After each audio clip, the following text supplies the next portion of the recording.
मैं हूं नेहा वारसी और आप सब जुड़ गए मेरे साथ मेरे चैनल झारखंड चक्र में।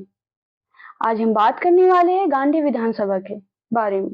तो चलिए चलते हैं गांडी विधानसभा की ओर। गांडी विधानसभा भी झारखंड की सभी हॉट सीट में से एक है। यहाँ का चुनावी माहौल काफी गर्म है। यहाँ से मुख्यमंत्री हेमंत सोरेन की पत्नी और गांडे उपचुनाव जीती हुई विधायक कल्पना सोरेन जेएमएम की ओर से उम्मीदवार है। एनडीए गठबंधन की ओर से बीजेपी से उम्मीदवार मुनिया देवी है और जेएलकेएम जो कि टाइगर जयराम महतो की पार्टी है, अखिल अख्तर उर्फ रिजवान क्रांतिकारी यहाँ से उम्मीदवार है। आइए विस्तार से तीनों कैंडिडेट के बारे में जानते हैं और चुनावी समीकरण को समझते हैं।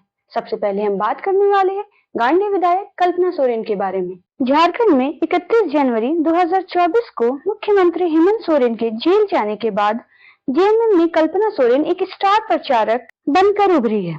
जेएमएम के रणनीतिकारों ने कल्पना सोरेन को सक्रिय राजनीति में उतरने का प्लान 2023 के दिसंबर महीने में ही तैयार कर ली गई थी।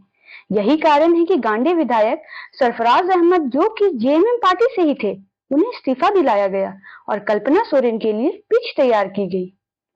जेएमएम नेताओं की आशंका सच साबित हुई। हेमंत सोरेन को ईडी की टीम ने गिरफ्तार कर लिया, जिसके बाद कल्पना सोरेन को सीएम बनने की चर्चा हुई। लेकिन ऐन मौके पर जेएमएम ने चंपई सोरेन को सीएम बनाने का फैसला लिया।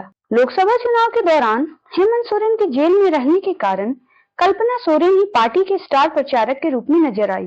लोकसभा चुनाव के साथ ही गांडी उपचुनाव में खुद मैदान में उतरी। उन्होंने बीजेपी आजसू के साझा प्रत्याशी दिलीप वर्मा को एक बड़े अंतर से पराजित कर खुद को साबित करने में कामयाबी हासिल की।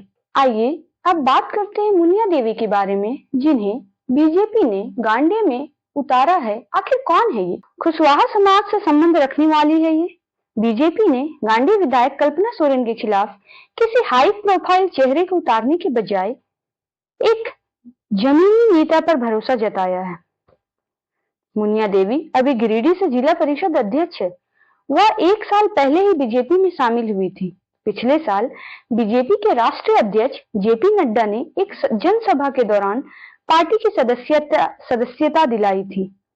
बता दें कि मुनिया देवी का ससुराल जमुआ विधानसभा क्षेत्र में है, जबकि वह गांडी विधानसभा क्षेत्र की बेटी है और पहली बार विधानसभा चुनाव में उतर रही है। आइए अब हम बात करते हैं जेएलकेएम प्रत्याशी अखिल अख्तर उर्फ रिजवान क्रांतिकारी के बारे में। आखिर कौन है ये रिजवान क्रांतिकारी? रिजवान क्रांतिकारी के नाम से लोकप्रिय है ये, क्योंकि इनकी विचारधारा में क्रांति झलकती है।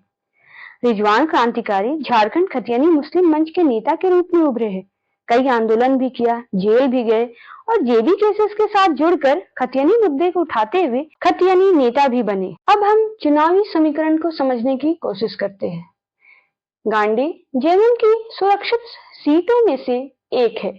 यहाँ विधायक कल्पना सोरेन से पहले विधायक सरफराज अहमद थे, जो कि जेएमएम पार्टी से ही थे।